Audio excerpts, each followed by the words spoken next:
안녕하십니까. CM국제계약연구소 신용재 소장입니다.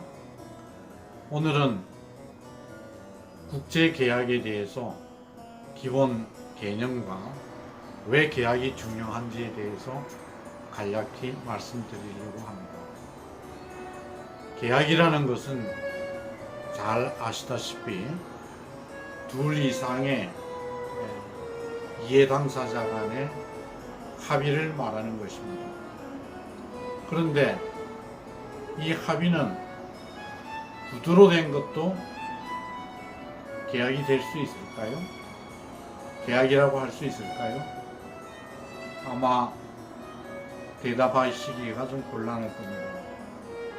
구두로 설령 계약을 했다 하더라도 상대가 인정을 하면은 계약이 성립이 됩니다.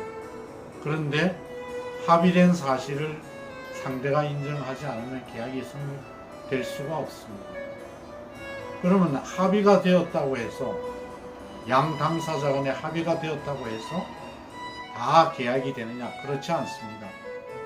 법적으로 합법적이어야 됩니다. 즉 법적으로 강제 집행 능력이 있어야 됩니다. 그걸 영어로는 legally enforceable 이라는 표현을 씁니다. 그러면은 다시 한번 요약해서 말씀드리면은 계약이란 법적으로 집행이 가능한 강제력이 가능한 둘 이상의 이해 당사자 간의 합의라고 말씀드릴 수 있겠습니다. 그러면은 두 번째로 이런 계약이 성립되기 위해서 어떤 요건이 필요하느냐? 6가지 요건이 필요합니다. 저는 이것을 간략하게 CL, OR, CR이라고 표현을 씁니다. 가운데 OR부터 설명을 드리면은 첫째, 계약이 성립되기 위해서는 Offer and Acceptance, 즉 청락과 승낙이 있어야 됩니다. 물건을 사기 위해서 얼마에 팔 것인가, 또 얼마에 사겠다라는 과정이 필요한 것입니다. 그런데 실제 그 이해 당사자 간의 주체가 실존하는 기업인지 사람인지 아닌지 구분할 수 있어야 되는데 그거를 우리가 reality of consent라는 표현을 씁니다. 즉 좀 더 쉽게 표현을 하면은 만일에 해외에 내가 계약을 하러 갔다 그랬을 때 이 사람을 믿고 계약을 할 수 있느냐 없느냐 하는 것은 POA라는 서류를 가지고 왔느냐 오지 않았느냐에 따라서 확인할 수 있습니다. POA라는 것은 Power of Attorney로서 우리말로 하면은 위임장이라고 하죠. 그 위임장을 가지고 대표이사의 위임이 된 위임장을 가지고 물론 공증받은 위임장이 되어야 되겠습니다.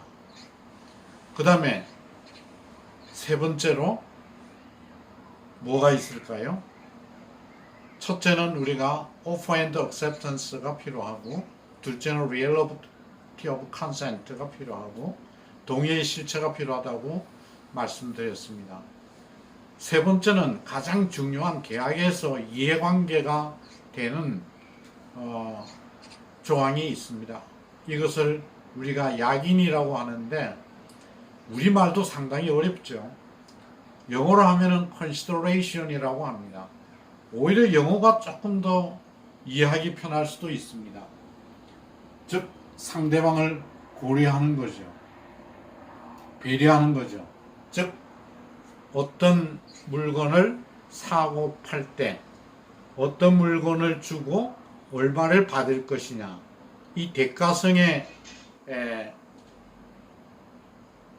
물건을 우리가 약인이라고 합니다. 이 약인이 없는 것은 계약이 성립될 수가 없습니다. 옛날에 약 10년 전이죠. 그렇게 먼 옛날은 아니고 현대가 스웨덴에서 1500톤짜리 크레인을 하나 들고 온 적이 있었습니다. 이때 그 크레인의 금액이 1달러였습니다. 사실은 돈을 받고 공짜로 가져온 것이었지만 계약이 성립되기 위해서는 크레인이라는 물건을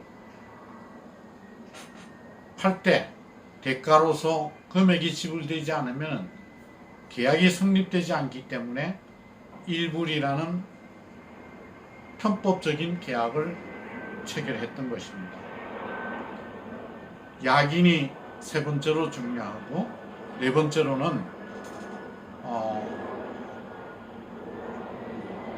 뭐가 있느냐 하면은 legality, 아까 말씀드렸던 법적으로 집행이 가능해야 되는 사항입니다.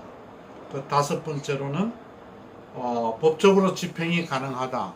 그 다음에 이제 그 contractual capacity, 실질적으로 그 사람이 자본금이 예를 들어서 1억짜리인데 100억 불 공사를 한다 그러면은 계약을 집행할 수 있는 능력이 없다고 할 수 있겠죠.